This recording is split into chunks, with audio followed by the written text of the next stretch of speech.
Hello, welcome back to another video. This is Partial Hangout here, and in today's video I will be reviewing the indie card video game Slay the Spire.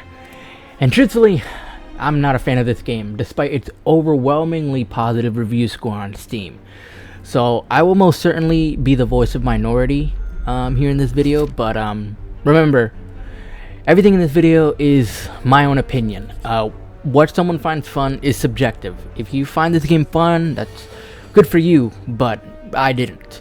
I will divide my video into three main sections: story, art style, and gameplay. After having beat the game myself, I don't think there's too much to talk about in regard to the first two sections, so this video will mainly be focused about the gameplay. Then I will end off by reading a Steam review on this game that shares my point of view. Make sure to like and subscribe if you enjoy the video. It would really help the channel out. So, to briefly touch on the story and art style, like I said, having beat this game, I can say that the story is not the main focus at all. This game uses a lot of environmental storytelling to get its narrative across, which isn't a bad thing at all. And it can be fun to piece different clues together on the world as you play.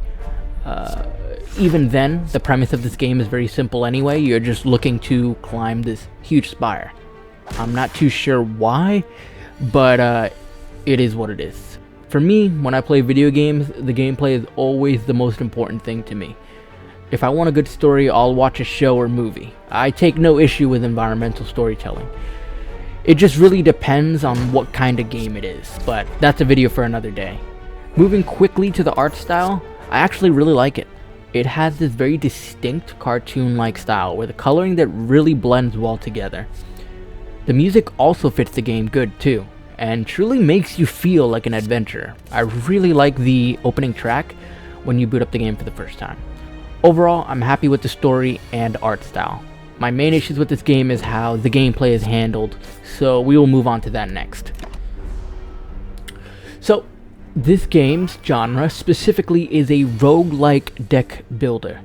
When you start the game, you will notice a map with numerous pathways to go. These paths contain nodes along them with symbols.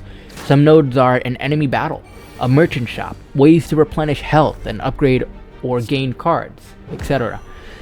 You interact with the game at each node until you get to the boss at the end after around a dozen or so nodes.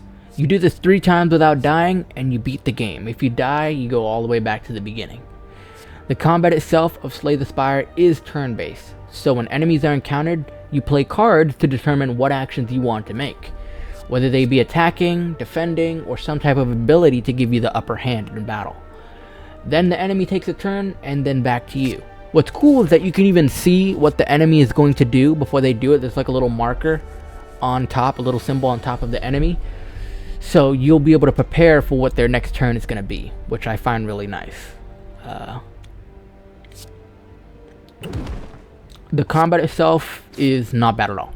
I think it's quite enjoyable actually, and really puts a spin on the standard turn-based RPG combat.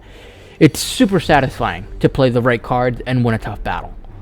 My main problem though with Slay the Spire comes with the roguelike mechanics of this game. Or in other words, what I like to call luck-based mechanics. Firstly, the nodes and what positions they will be in is all random. The enemies, what merchants are selling, and the effects of various other nodes are all random. When you beat an enemy encounter, you get to select between 3 cards to add to your deck to build as you play. The 3 cards that you're able to choose from are random. The boss at the end of the level is random. I think you see where I may be going with this. When I play the game, I don't feel like I'm in control. Rather, I feel that when I win or lose, it is just dependent on how the game treated me and all these different factors. Sometimes I'll have amazing runs with really good cards. Other times I won't get much good. It really rubs against the well-rounded strategic element that I think this game already has with the gameplay, and instead lessens the player choice over how they want to play the game, in my opinion. Like if I want to make a certain deck around certain cards, then I just have to hope I get the cards I need. Otherwise, I'm left trying to make another build that I potentially don't like or I'm not familiar with. And all of this will ultimately determine if I win or lose a run. rather than just my own strategy alone. To add fuel to the fire as you play, you get new cards that are added to the card pool that are often better than other cards. So in order to have higher chances of winning, you have to keep on dying. And in my opinion, this just like isn't good game design at all. It should be perfectly optimal to play the game for the first time and be able to win. Instead of pulling the player back to the desire to beat a fair challenge, it capitalizes on the anticipation of the unknown. What cards will I get this time? What enemies will I encounter this time? What bosses will I encounter this time? Which a lot of people love, just not me.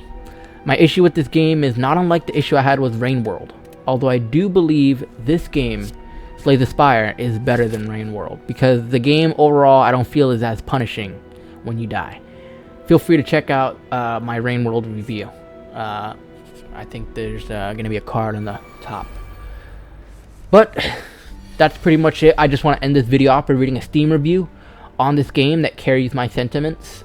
This review was done by a player with 55 hours into Slay the Spire. Quote, starts out really fun, there's a definite skill progression, you start to unlock things and you feel yourself getting better with each game.